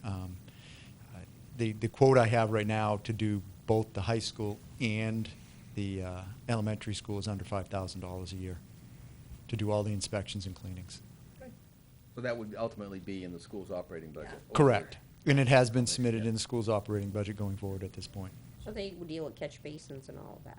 Take care. Yep, that's what our contract would be with them, to maintain that whole system. Is there any type of treatment they would do to it, even though it's underground, but because you do have the pipes coming out, that to prevent mosquito? Is there any way mosquitoes can build up in there or anything, or cause? I would assume, since mosquitoes probably couldn't easily get in there, and Okay. it's not stagnant water, and in a dry event, there's nothing there. Okay. Typically, So- with these type of systems, Rosie, the most important thing is to maintain the catch basins and everything leading into it, make sure it doesn't fill up full of sand and silt. Yeah. So I know the town has a back truck, which I assume would be used if necessary to do any other. It's actually part of the cleaning. contract that we're working with the company. Oh, okay. To actually clean those systems. And they're gonna use their own back truck, or? Yes, Okay, yep. good. Okay, while everybody's here, is there any abutters that would I like to have one speak to question. this? Go ahead. Kept going to Rosie all the time. No offense. Okay, I understand the drainage issues very well. I went down there yesterday and today. The property that the school bought, the house, okay. Is my understanding there's not gonna be any traffic, or there is gonna be a flow of traffic coming out of that? Can you explain that again to me? Sure. Yeah, so this is a one-way road. Right. It's oops, sorry. Yes, sorry, forgot. So you enter coming either way off Route 152, and it's primarily for buses and delivery vehicles back here, because this is where the kitchen is, the propane. So it's one way all the way to here. Then this way, because we have parking here, is two ways to that. We'll have a no entry sign, since it's coming out there. And the reason why it's coming this way is all the kids on the buses, when they get off the bus, you want them on the same side of the school. Okay, and you've had all these meetings with the butters, and next, so they'll tell me. We have. But you had a lot of meetings with the butters, and they're happy with what's being presented? They I'll hear from seem, them. They're here. Some are happy, some aren't. Some are here, and I'm sure will speak for themselves. I would say on this plan, and again, I think can address that widespread. The concerns relate on both sites really to stormwater and drainage, and again, some longstanding issues on both sites. They're low-lying areas. On the elementary site specifically, this is Pond Street here, so the concerns from neighbors there were we going to provide fencing? So we have, in our FFE costs, we're projecting for a 6-foot-high fence that runs this length of the driveway, essentially from where the end of the road is all the way down to the tree line at the end of the last property on that street, as well as trees and shrubs, plantings to try to buffer some of the sound, as well as make it slightly more attractive.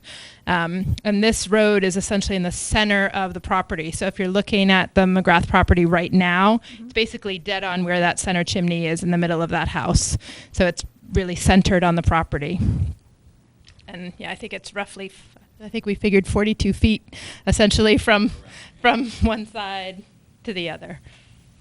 Only on the front. Here, yes, we come closer to the property line because of the cemetery in the back here. We come a little bit closer to the edge to account for that.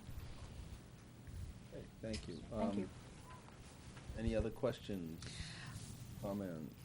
I just wanted to ask about, where are the 2 new play areas that are in that region? Play area here. Mm-hmm. I'm sorry. All right. Right here on the back side of the property, as well as a play area here, which is right off the existing playground.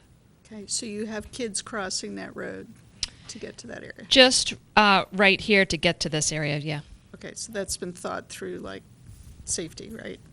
So that's primarily what will be used for physical education classes as a play field, so they wouldn't be out here without teacher supervision. Mm-hmm. And the bus traffic, again, our bus traffic is really beginning and end of the day.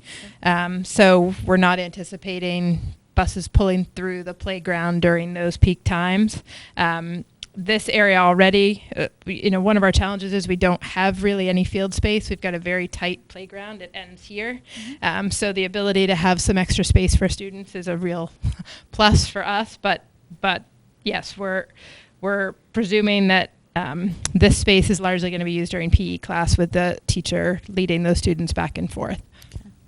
And cars going over on the other area or entering from the other side? They're not Correct. coming down that road, right? Yes. That's restricted to buses and deliveries, the other road? This road is buses and service vehicles only. Yep. Are we creating any extra classrooms that's needed? That's this addition here. So the modular classrooms that are currently on site will go away and are being replaced with this addition.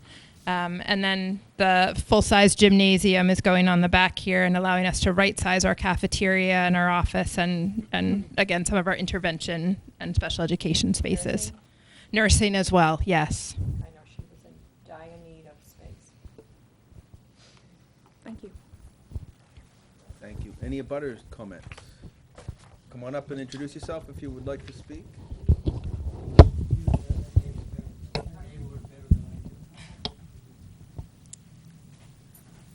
Hi, Debbie Hale, 231 South Main. All of the folks who've been at the abutter meetings have heard this, but I just wanted the planning board to hear our concerns as well. All of us who live between Grant Road and the high school are very concerned about the sight lines and the speeding traffic. There are times when we basically take our lives in our hands trying to get out of our driveways. The signage is not adequate. People come from the lee side, like from your house, Janice and Rosie. They come in and there's a small sign that says, hey, school coming, slow down. But they can't see a school. Most people, if they don't live right there, don't even realize there's a school. The trucks are the worst, they're the scariest, but the traffic coming from there, it's a 30-mile-an-hour speed limit without school. The only people who go 30 are the people who live there. It is scary. So we just wanted to make sure that that concern is addressed. I really personally, and I know other neighbors feel the same way, do not like the fact that the parent drop-off is a two-way. We feel it should be one-way, again, because we're afraid you're looking at a bad accident. I think, like I said, most people, the people who live there and see this every day, know what it's like, and we feel that's very dangerous. Our other concern, of course, is the drainage. Those of us who live on the side of the street where the schools are, every driveway between Grant Road and the high school is a pond. I go out there with a snow shovel and scoop the water across the street so that the kids can walk across without being in a foot of water. And that's ridiculous. And I'm not the only one who does that. But like I said, from Grant Road to the high school, every driveway plus Pond Street, and it's just too dangerous for the kids to be walking down the sidewalk. So, I said the biggest concerns for us, traffic, drainage, and of course the buffer for the noise for the folks on Pond Street. Thank you. Thank you. Jim, do you have anything? Did I forget anything? No, you covered it all. Thank you. I'll speak to the high school. All right. Primary picking up that. Does anybody on the board have any other comment? Anybody else in the audience have any comments?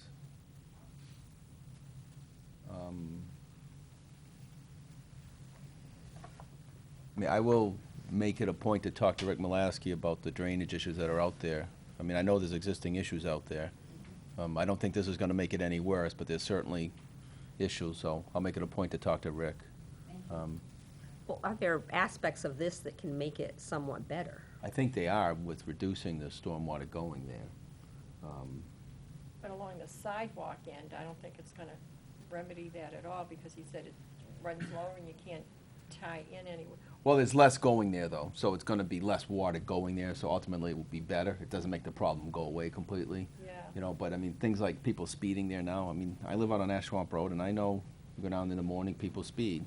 Yeah. That's an enforcement thing, you know, that has You nothing know to do what with the happens school, that too? has to do with people driving If fast. you come up from Grant Road, does Grant Road have the blinking lights? Yeah, I was just gonna Yes. mention. To tell you to slow down? Yes, Oh, it does. Grant Right- has it, okay. I know it comes from my end and from the other end, Right okay. before, the Pines, Okay, right there across is from, I something think there. right across from Bialia Right, but on is the sign. 152, is there any blinking Yeah, lights? there's one, this Yeah. one right after the bridge there, and this Yes. one coming up the Yes. other way. Yes. Because I'm just wondering, did you do any cost estimates as to what it would cost to eliminate the flooding along the street?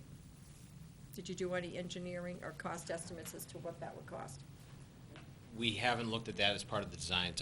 It's outside the scope of the project. Okay. Yeah, it's an existing issue that's been there forever, that's, I I know, think the but- town hasn't taken care of it yet because it's a big issue and they don't know what to do, and the state does maintain that stretch of road. From what I understand too, for some of the people that live there, is across the street, the property across the street has a piece of land to the left of it.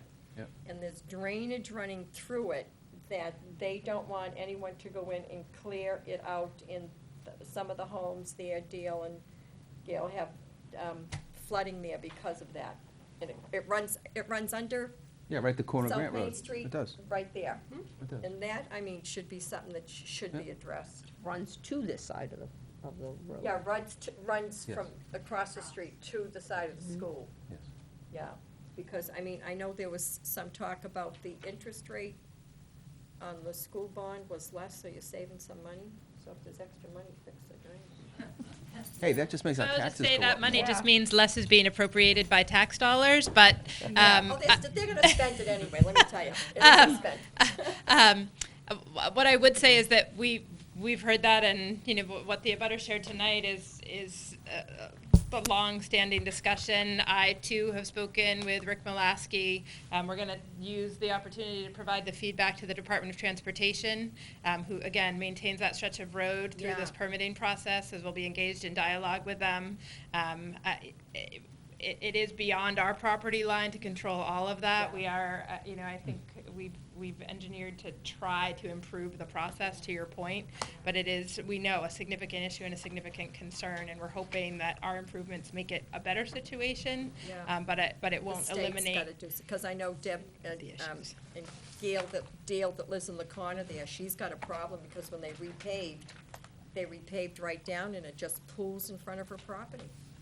So, Well, you're dealing with the state, and good luck, because we have the problem on our property. They're supposed to come every year and clean out an area, and they have never done it. yeah. So you're dealing with the state, so it's a whole different issue. Okay, does anybody have any other comments? Obviously, we just encourage you to continue cooperation with the abutters as best you can, and good luck. But as I understand it, the drainage is coming from the other side of the road. So you have a trespass from wherever that water's coming over to these other properties. Part of it. Yeah. Yeah, it's going It's going across the road to Oh, the it's field. going the other way? Yes. Okay, that's what I Yes. misunderstood. Yes, yep. And I think the town was out there last year trying to do something. Oh, there. yeah. I've had There are, Rick's always out conversations there. with the state, and there was supposed to be a joint meeting with the town and the state and Yeah. the butters. I don't know if that ever took place or if there was any resolution to any of the problems, but So one thing I they're don't. aware of the problem, I think. Yeah, oh yeah, absolutely. One thing I don't think we addressed, just real quickly, Meredith, could you just, for those at home, just talk about the schedule, construction schedule, what you expect to be in construction out there? So, if all goes according to current plan, we will be breaking ground in April of 2018. And so initially at the elementary school, that involves the work here and here. Sorry, I walked away from the microphone, so probably not going to be able to get it back out. So here we go. Initially, it involves the parking lot area and the access road being put in around the side for the bus loop. These shelves will be constructed essentially through the summer months. The parking space will be additional spaces will be available once school opens next year, and then these will be finished. There'll be safety fencing, and they'll be finished during the winter. Next year, the traffic flow doesn't change. This is construction access only during the next school year, and then we will be fully occupied by fall of 2019 So a year and a half construction schedule. for the elementary school site. So you won't mark the students late? We will not. We're hopeful that we'll have things running smoothly. Be there at 8 o'clock and you still can't get in. Gretchen, you had another question or comment? Can I ask something, an item that's mentioned in the letter from Joyce Sharples? That, we're gonna read that letter, that's for the high school. That's for the high I'm school sorry. project. Got it. Absolutely, we can talk Thanks. about that. Good thing I asked. Go ahead, I Rosie. don't see any gardening areas set aside for the kids. Do we have one? Is one of you in it? Thank you. So there are some community gardens that are back in this location here. So as part of this, after we do all the utility work back in that area, we'll be reinstalling those gardens. Okay, good. Yes. Because our garden group's gonna work Yes. with the kids, yeah. Super. And I will say I know we have one elementary school teacher in particular who is very interested in that, and so we're keeping her abreast of developments in terms of what happens over the temporary period. Essentially, it's going to be inaccessible over this year and a half construction period, but then will be restored following that. Any area for a composting area? Okay, we need a composting area. That's on our other, that's on my other committee with Tony Weinstein and I. So, We need composting. so just to clean up the elementary school for process purposes. More important. So there's a lot to digest for people that haven't been involved in this. So I would suggest if any planning board members or anybody from the public has any comments, to get them to Diane. And Diane, we can have Sue process those to the school department. If anybody has any comments or concerns they want to, bring to the forefront, let's do it now. All right, we'll move on to the high school. So this is a public hearing for an application for a site plan at 211 South Main Street, tax map U4, lots 42 and 101 in the M3 zone. The proposed project includes a reconstruction of the junior-senior high school, which includes an expansion to the buildings and associated site improvements, including stormwater management, utilities, and site lighting. The full plans are available to view at the Newmarket Planning Office, 186 Main Street, Newmarket, New Hampshire, during business hours. All right. So like the elementary school, the existing school is in this lighter orange area. So we have two major additions in this, actually three. Classroom addition here, another addition here for the mechanical, electrical, kitchen, and some science rooms, as well as we are moving the main entry back to the front of the school, so it's not behind and on the side. And like the elementary school, we will also be separating the bus drop-off from the parent drop-off. So this again will be a one-way bus drop-off off the front here. And parents will do as they do now and come around the back side and drop off to this entry, or they can drop off here and the kids can come in the main entry. This is the site that has 200 cars, right? Oh, okay. A little less than 200. And we are using the Carpenter property to have the staff parking put on this side, as well as the buses that currently park here will be parked over here when they're not in use. The Perkins building is remaining, and we are building another maintenance shed on the other side of the property, since we're using a lot of the property on this side. So most of the edge of existing pavement stays where it is, or we're adding more landscape buffer. Again, this is an event entry, so then after hours, this can be used for the gymnasium, which is here, or the cafetorium, which is in the center of the building. We'll have an interior courtyard here, so to keep the natural daylight in the classrooms on all sides of this, we'll be having this interior courtyard that's outdoors. So there'll be grass, and it could be used as an outdoor classroom to retain that natural daylight. Landscaping, again, some of the abutters have asked for landscaping on both sides here, as well as one issue that came up is snow storage, to try to keep it away so that it doesn't leach on neighbors' properties. I think that's about it. Start with questions. Rosie? Is there any extra facility, any extra space being built for the administration offices to move into that area, into the school area? No? Okay. That was discussed during the facilities Yeah. early on in the process. There was two alternatives. One was to build a new school, and there was thoughts about if a new school was built across the street to repurpose, sell part of the high school and use part of it for administrative offices. Yeah. Ultimately, the facilities committee, I think the school board supported it, was that we didn't go with that concept because the new school was, I think, $5 million more expensive than this. 10 million? It was $10 million more expensive.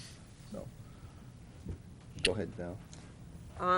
You talked a little bit about the abutters and drainage and snow storage. So on the proposed site plan, What sheet are you on, Val? that's C-104, and the drainage plan on 106. Was there consideration to move all of that storage and outflow over to the east side of the back and east side of the property? And why can that not be done, if there's a reason for that? So that it's all away from butters. Sure. So on those plans, what you're referring to is we do have some areas shown for snow storage, and I think when in the wintertime you're going to have some snow storage along paved areas once they're cleared. I think at some point the intent would be that if these snow storage areas fill up or start to exceed the areas shown adjacent to the pavement, is that excess snow storage would be moved across onto the other side of the road. There is more space available for snow storage on that side of the road. Well, if I direct you to C-104, Sure. why is the snow storage area, which is against the Maple Crest properties shown on the west side of that road, why can that not be just moved over to the east side? And I think it can. We've heard that at the last meeting we had with the butters last week.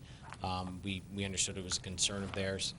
We can certainly take that into consideration and try to show additional areas on the eastern side away from the abutters. We can certainly move that and make that part of the application.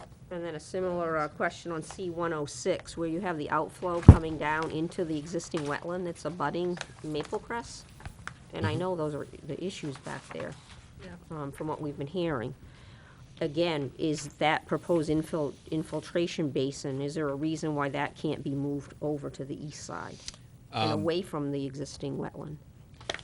We're trying, based on the grades that we have available, and similar to what we just talked about at the elementary school, the grading at the back, it's a relatively flat site, So we're trying to get as much as we can. The further away we move it, it makes it more difficult to outlet that basin. We want to make sure that it ultimately, in larger storms, can outlet to that wetland. So that's where we're trying as much as possible, and that's the best area we're going to get for infiltration. Well, you have same elevations on both the east and the west. If you look at because you have an elevation of 50, which is what you're going, 58, existing elevation is 58 if you come down. Right, the wetland, I mean, the why can't you general- just flip it, is the question. The general topography of the site is flowing towards the west, towards that low point on that wetland, and that's where we're discharging to. We're trying to mimic the existing drainage patterns, but again, just like the elementary school, the state requires that we reduce the amount of peak flow coming off the site, so that's what we're trying to do with this development here. We do have additional green spaces that aren't currently present today in the large green islands on the site and in that infiltration basin. So we're trying to, on those much smaller storms, the 1 year, the 2 year, the storms that are more frequent, is get the stormwater in the ground so you don't see water again coming out of that pipe. That's the intent, is for the most common storms for very little or any water to come out of that pipe into that wetland. I think for your high event storms, you're creating an issue for Maple Crest as it's existing, as it's proposed in this plan. And we can look further into that and just see if there's anything else we can do. The inlet, the outlet of that is elevation 56? Is that the way I'm looking at that? Roughly, it's Okay. right around 56, yeah. Okay. I mean, I think it's a valid question Val has to Sure. look at and see if we Yep. can outlet that in another direction. Sure. At this point, there's no plans to do anything else with that property, correct? I mean, at one point, we had talked about doing a field and all that. At this point, that's not part of this process, right? Okay, before we go too far, we did receive a letter that I'd like to read into the record from Joy Sharples. It's going to take a couple minutes here. My name is Joy Sharples. I am owner of the property located at 224 South Main Street, directly abutting the new school parking area, which is the area Val was just talking about. And I'm unable to attend this planning board meeting. However, I have a couple of concerns I would like to address. My first concern is water drainage. The entire surrounding area is very wet. Most basements, including mine, have sump pumps. In reviewing the site plan, I noticed several proposed snow storage areas are located near the side lot lines abutting existing housing. Storing concentrated piles of snow so close to the area homes will only exacerbate an already existing drainage issue, not to mention the unsightliness of very high piles of snow. Would it be possible for these storage areas to be located to the back of the lots, both the school side of the street and the parking area side of the street? This would help divert snow melt away from the homes. My next concern is view/site protection. My house is directly next to the only entrance and exit to the newly created parking lot across from the school. All those parking spaces, the bus parking and traffic, create a lot of traffic. Consideration should be given to the quality of life and peaceful enjoyment of my property. I would like to see trees/shrubs and/or fencing and other plantings placed on the side where the traffic will be entering and exiting to help shield headlights and traffic activity. Overhead lighting is a concern. However, I believe that issue was addressed in a prior meeting with the engineers and architect when they stated the proposed lighting would not cast light beyond the school property lines. Overall, with these considerations, I think this is a good plan, and I believe schools make good neighbors. So, the first issue with the snow storage, which is what Val was talking about, I personally don't see any reason why we can't move that storage area away from that house. Now, with the new school facilities, is the town still going to plow? The town plows the schools now, right? So that takes a coordination with Rick Malasky. It does, and that plan is for the town to continue to do that. They don't do every walkway and entryway. We do that. That's our custodial staff does that clearing. Yep. So that will continue, but they do the overall snow removal for us. So if we have a year where we have a lot of snow, then more than likely some of the snow would be trucked off-site, like when they do downtown, they put it over here in that parking lot? Yes, there have been snow removal sites. Last year we were right on the edge of that. I think we had a very couple of weeks where we had a lot of snow in a very concentrated period. We were we followed the downtown area on sort of the priority list. We aren't at the top of that priority list, but they did ultimately move some snow away for us to bring that down on site. Okay, so generally speaking, I think we can address the abutters' concerns about the snow storage on that side of the property. The next concern she had basically was looking for trees or shrubs or whatever. Now, I know you had an abutters meeting recently.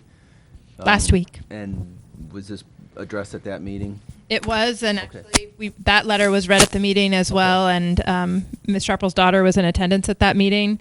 But again, she's talking about sort of this area right here, and when we're showing screening on that site, and that's reflected in our notes as well, Okay. and will be part of our process moving forward. Okay, great. Go ahead, Rosie. Is it evergreen or deciduous landscaping you're using? Yeah, a mix is what Ingrid is saying. We honestly haven't arrived at the detail. We're 50% of the way through drawing phase, so we aren't at the detail level of exactly what the plantings will be, but Evergreen's always better for a buffer because deciduous, you lose your leaves. And that's the- right. the And it does you neighbors no can good in see the it. winter. Yeah, and it turns out to not be a barrier.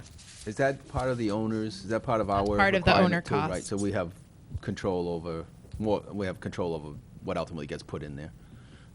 Okay. Any abutters would like to speak to this? Come on up, sir, just please introduce yourself. You want me to. Good evening. I'm Jim Groshmo. I live at 219 South Main Street on the west side of the school, the high school. And I have actually a couple of issues. One is the water issue. Over the last 15, 20 years, the pitch of the parking lot has pitched rather than south towards the brook. It's pitched now west towards my house, which has led to basement flooding frequently. In recent years, working with Rick Malowski, we've come up with a solution that routes we put a berm between the school and the house to route the water away from it. The second issue we had was the snow storage in pretty much the area that is shown now. That also created flooding in the spring when it melted. The second issue is that it always seemed to extend 5 to 10 feet onto my property. Simply because piling up snow in a heavy year, it's going to go over. And that creates also additional flooding issues, as well as the removal of a fence that was there. We'd like to make the town they come up with the final design, be very careful that there is going to be flooding in this area because of that. The second issue has to do with the crosswalks.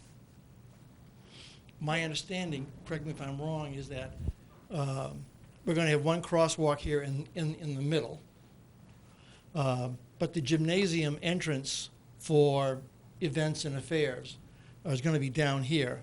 And we don't think people are actually going to come down from their cars that are parked here, go down to the middle of the school, come down and go around. And we also think the suggestion of letting them come in the front entrance and walk through the school to get back to the gym for the activities is going to wind up being untractable or intractable because no one's going to want to have the general public or people outside of town wandering through the middle of the building to get to an event in the back of the building. We think that we need to assume that there's going to be traffic coming. You're going to need crosswalks at both ends of this in order to accommodate getting people back through there. We've already seen that we have some of this problem today with people basically coming straight across here when they have activities. So we want people to be aware that we have that risk and we really need to address it because this could be a serious risk to the public. Okay, thank you. So let's go one by one through that. Again, on sheet C103, so you live, Jim, right next to the school in the Yes, yellow I do. house here? Okay, I just want to make sure I knew exactly, yes. I'm right here. So on sheet C103, we show a couple of proposed snow storage areas again, right next to the property, which I know has been going on now. Can we give any consideration to relocating those? Yeah, the other thing to mention is, at the time I spoke to Rick Malowski, we changed the direction of plowing the snow. Yeah. The snow is plowed southwise, so it gets over that little cliff separating the parking lots, so it gets immediately into the drainage system. So is there it goes any? goes directly into the brook. Yep, just directed to the engineers. Is there any reason why the three little snow storage areas we show on that side, we can't put down at the lower left-hand corner where where the parking stops, just push it down there? We have to coordinate with Rick, obviously, but.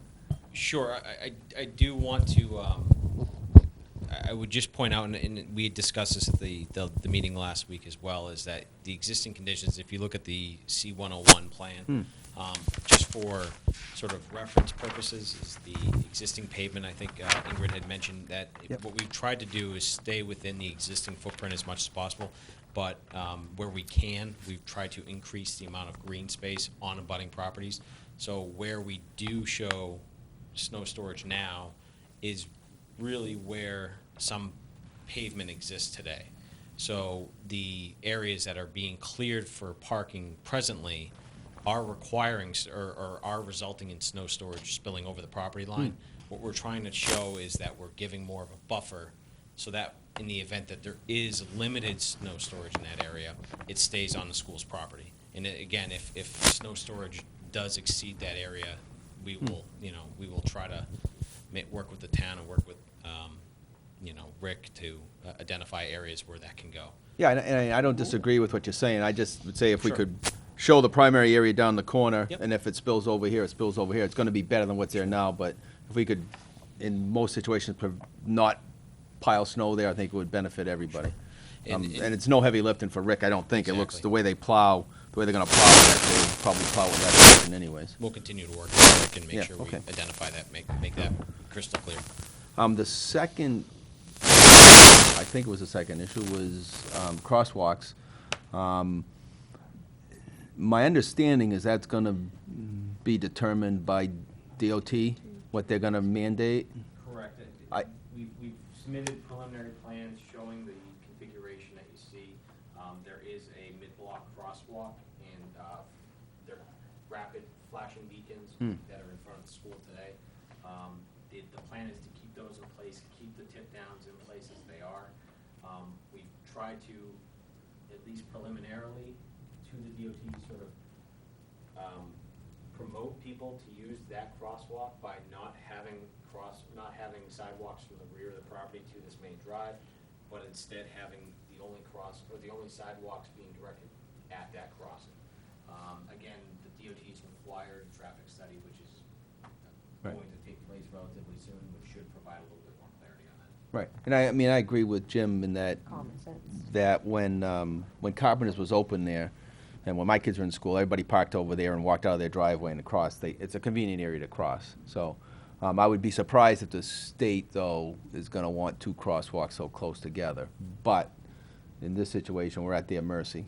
Exactly. Whatever they tell us to do, we have to do. We've showed this plan to them, and we anticipate that we will get comments back shortly after the traffic study is complete. Right, right. So it's going to be some education with parents and for special events and things like that to try to keep people from, but people do, you have graduation and people cross that street everywhere they can. You're not going to stop most of it, but we should try to do the best we can. Right. I would say for large events like graduation, we usually have a police presence, which does slow people down. But to our abutter's point, there are frequently small events. Someone's here for a recreation game, or there are a series of recreation games, and things fill up over here, so they start crossing, and people sort of cross wherever is convenient. And it is going to be an well, again, we'll see what DOT says, but we know that at the very least, it's going to be an ongoing education process. Just to address the comments about the walk through the building, there is a central corridor, and there will be, that comes through this way and that will connect over here. And so there are sort of security gates that precluding people from getting into the classroom wings of the building when we're open for events. So again, it's not necessarily ideal to be running people through the middle of your building. It will remain an accessible area. And again, for large events, we anticipate that those main entry doors will be open for And that's pretty typical of public newer entrance. schools. It Right, I mean, is. Sanborn's the same way, I think Exeter's even the same way, where you walk through a lot of corridors to get to the gym, but it's restricted. Yes, Right. yes. Does anybody else have anybody else in the public have any comments? Go ahead. Across the street on the Carpenter property, is that all trees in front of the parking? Those round green dots, is that all trees? Sure, yeah, this is sort of conceptual in nature. Yeah. As Meredith had mentioned, we're in the 50% design stage, and we're still working through what the final landscaping will look like, but at this stage, we've kind of trying to provide some additional screening. That looks like a lot of screening for the parking lot, though. Couldn't it be better utilized for maybe snow storage there? I don't know. I mean, it's, yeah. Yeah, I think it's still in flux, I think we Yeah. can look at all that. It looks like just a lot of space. You're actually saying to plant less, Rosie? I gotta get this on the record. Listen, you gotta keep happy neighbors happy. That's the whole key here. I understand, I agree. You know? What? It's the first time in 20 years I've heard that from you. Well, you know, I'm a tree hugger, but, I mean, you know, you gotta try to keep the neighbors happy and dry. Right. And you gotta try to do your best. Does anybody else have any planning board members have any questions, comments? Yeah, Anybody but it's from the not really public? relevant to what they're doing. We Because don't- it's probably already when you talk about the, how you walk through the building, Yeah. that's something that's a done deal. I mean, because I personally think it's unsafe to have that type of setting. I think it's asking for, I mean, we live in a nice, small town, but there's a lot of other places I thought they were nice, small There's towns, controls too. for people, you just can't walk in the building. There's a controlled entrance. Go ahead. Yes, Can you so. explain Yes. how it's worked? I can. So at the front entry, right now, you know our front entry's over on the side, and there's a Yep. buzzer system for access and a camera system so people can see to admit you. That will be true in the front of the building as well, and there will be a double secured vestibule, so you'll get buzzed in to another set of locked doors, and then that will actually bring you into the main office area, so you can't get into the classroom wings without being allowed in through the office. What I was talking about specifically was for large events. So if we're having graduation, evening activity, the concert, right, the winter concert, these doors would be open to the public for that public event, and the public would be able to come through this central corridor back down here to essentially either the gymnasium or over here to the cafetorium for those large events. And the classroom areas, there'd be essentially a whole, I don't know what the word I'm looking for is. Locked. Yeah, locked. Oh, yeah, there we go. Corridor doors. Imagine what a difficult concept that is. Locked doors at the end of each corridor to prevent access to those classroom wings. So we're restricting the traffic flow when people come into those events to be able to come down the corridor into the cafetorium area or down the corridor into the gym area. You have TV monitors at those. Security cameras are part of this process site-wide. And that's where during the day, the resource officer's office is gonna be up in that area now, right? So, Yes, right up near the front entrance. which is a huge upgrade on safety, because now in the high school now, they're in the back of the building Yeah. somewhere, right? Yes, off Yeah. of the cafeteria. Yeah. Go ahead, Rosie. Will the glass in the double vestibule be bulletproof? Well, we have submitted to the state for the state's infrastructure grants. There isn't really bulletproof, but there's impact resistant. Glass and or film overlays, and we're looking at those pieces both through some potentially funds available from the state and that based on our Homeland Security review that was done a couple of years ago. So that is being looked at right now. I think whether or not there's grants of funds from the state, that should be included in the cost of the school, So and there the- should be, that glass should be put in there, period. Those costs have been priced out by our construction Yeah. management firm. Yeah, I think they're just trying to, what you were talking about, you're trying to seek reimbursement for that. We absolutely are. Yeah, good. Yeah. All right, anybody have any other questions? Go ahead, Gretchen. Just a small one. What is the % difference in the amount of surface area you have to clear for snow? Is it plus or minus, or, and on the school side, because I assume they're not, that the other side is Generally, on the school side. 100%. I don't have an exact percentage. We are reducing the amount of impervious on the back side of the school. Uh-huh. On this side of the school by moving some parking that currently exists across the street. Uh-huh. And as I mentioned, sort of increasing the green areas around the perimeter of the school. Right. And on the opposite side of the road, obviously, from what was previously there, prior to the gravel lot being there, we're adding more green space here. So overall, we're seeing a general reduction in the amount of impervious area. And with that, that's part of the stormwater application that we've sent up. So that's the stormwater. I was actually thinking of the snow removal, like how much more snow's gonna pile up, if more or less? Yeah, in generally, it'll likely be a little less because we are reducing the amount of areas that will need to be cleared. We've got. Or shifting some of that across the street, right? We are, Okay. exactly. The school side is significantly less, right? That's what I was thinking. Yeah. Because, Just compare, if you compare the roof area that was Right. once impervious parking area, which won't be cleared generally, that takes a significant amount of space right off the plan. roughly how many parking spaces are on the school side now? You don't need to be exact. Yeah, just- generally about 100 and it's about 80. So, and currently, About 150, 160 right now. I think. 50 spaces. right. So we're losing 50 spaces on the school side and gaining 80 across the street. Roughly. Yeah. So on the school side, it will be less. Yeah. So there's less air, it's kind of spread out more, let's say. Yeah, 'cause a lot of the impervious that's currently parked is going to be roofed, which reduces the amount of clearing, and then obviously less space means less pavement. Okay. Any other questions or comments? All righty. Again, I'll say the same thing, if anybody has any comments or if you hear anything, get comments or questions to Diane to forward to Meredith at the school board, in the school board. All right, thank you all for coming. Yes, thank you. We'll give you a couple minutes to clear out, and then we'll continue our meeting. What's left? Although it went a lot faster than I thought it would. Yeah. Really did. I looked at the clock, it was 8:15, and I said, I think the clock stopped. To see, we did a lot. Yeah, it did. While they're moving out, we can talk about new old business. Does anybody have any new business they want to discuss? Any old business?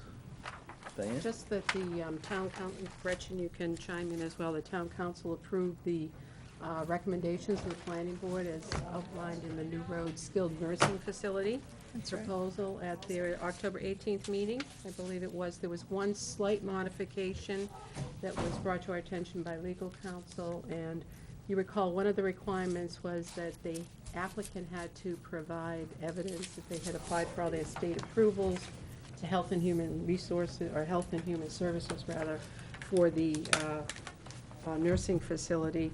And under the state law, that cannot be a requirement for acceptance of an application. It can be a condition of approval, but not for the Okay. acceptance. So John Radigan picked that up, and the council endorsed that recommendation, and they approved it as presented with that slight change. Great. What was that again, Diane? It was, you can't, One of the requirements under the overlay district Yeah. was that the applicant had to show that they had applied for approval from the New Hampshire Department of Health and Human Services. yeah. That is a requirement, that was something that was required. Under New Hampshire state law, we cannot have as a condition of application acceptance that plans be submitted to a state agency. It can be a condition of approval that Okay. that be obtained before building permits are issued, but it cannot be the reason why you do not Accept the accept an application. application. Okay. So, and there was no, concerns raised by that change. So it was Yeah, makes endorsed sense. unanimously, Excellent. and we thank the council for their support. I know the planning board worked very long and hard on the Excellent. ordinance. Is there any other Thanks for council that. stuff feel you need to update us on? I'm not, nothing's coming to mind. That I'm doesn't fine mean with there that. isn't anything. I'm fine with but- that. Next on the list here, Diane, is to form a subcommittee to work on B3 zoning on Route Right. 152. And of course, we received some other recommendations from the EDC for zoning changes, including looking at the B3 zone out on Route 152 as a possible location for continuing care retirement communities. And the board decided to move forward with the skilled nursing facility first, overlay district first. So I guess we'd like to resurrect the process, if you will, and I'd be see willing if to we can form one, get a sit on that. subcommittee form so that we can start working on that and hopefully have some recommendations for the planning board, full planning board to review probably sometime after Christmas. Oh, yeah, definitely after Christmas. Yeah. I think there was some discussion as to the involvement of some of the landowners within the district based upon the comments The that were planning board had received. suggested that. Yeah. Yes. So I think So that we- would be important to pull we- that together. We'd 'Cause it like was- to try to get a I'll volunteer for meeting. that committee, but I want to make it known that I do own property up there. So I don't know if that's going to be an issue with anyone, and I have a business It's up not there. an issue with me, But, So, well, I think this goes to the point of having some of the landowners Involved in the process. in the Involved. process. Yeah. Because there was a lot of history there that Skip brought, Mansell had brought before us, and then one of the other abutters had some comments, and then another owner, one of the other owners, not abutters, and then another owner was relative to the old Bullier salvage place. And we had suggested at the time that we would have a sort of a work session meeting with the landowners, and, I'd like to try to Like to see get that that happen. scheduled as soon as possible Yeah. with the subcommittee, and any planning board members can attend who want to, so that we can hear what their needs are and, work forward with a proposal that they will support hopefully in the end. Yeah, I mean, I think that one of the suggestions was to consider going back to the original, or going back to a residential use, which I think is something to really look at. It used to be residential, and my opinion is when you have a zoning area and nothing is developed, and I don't think anything's been developed since I've been in town. It There's- has been, actually. I mean, there's something- the crematorium there, right? There was another project that came in, Well, that's just the for Ac- storage. Aquitect property, there's a new building that went up last summer. It had been previously approved by the planning board back, Is that down in the old, it's across the street from Ash Swamp Road. oh, up on the hill It's there, a- up on the hill, yeah, It's an irrigation yes. landscaping Yes, business. yes, yes. It was just built Yeah. last summer, but it had been approved previously. Under Prue Oil, right, that was the old Prue Not site? Prue Royal, it was It was a different site? It was another contractor. It was, Is that the one with the long driveway and the fence yes, around it? Yeah. exactly. Yeah, So up did the the hill. Prue site never get That never got developed? developed. Okay, so that wasn't, that was a different site. It was a different site, but it might be next door, Boy, that was from a long time ago. yeah. Oh, yeah. Many So I wasn't moons on the ago. board then. And then the only other activity there was just basically being used for storage. It's like no high tax value. Right, Construction Right, the- materials and that kind of thing. out behind the old, by Ernie Ernie Currier's, Currier's up pit. behind there, right. Right, that, It's um, all the That's ice cream Jim trucks. Jim were Daly's. original. Yeah, The Jim ice Daly's cream place. trucks are gone now. Are they? Yeah. It's always been slapping Yeah. up there, but, okay. So anyways, anybody want to volunteer for a subcommittee We besides? have a subcommittee. Well, we had one. I mean, we can form another one. We have one? Who, do we have? Well, there was a subcommittee that was formed For last. rezoning. Oh. For And we just rezoning decided and looking to at- only do the new road first was the decision, and then to. And I think it was Okay. Rosie, back. Val, you were involved Yeah. with that? Okay, And Eric, and. I wasn't on that. It was. No, I think it was you, me, and Well, Dale. it was Dale. Dale. Dale. It Okay, was you're Dale. right, it was Dale. Yeah. So you want to keep the same committee, except Dale? We need to replace Dale. Yeah. I'll volunteer. You want to volunteer, Janice? I don't know, like she said, she's a landowner. She'd be abutting. I'll do it. I'll She- volunteer she'd for it. be, recusing yourself from any discussions. Yeah, I mean, she You can- should attend as a landowner.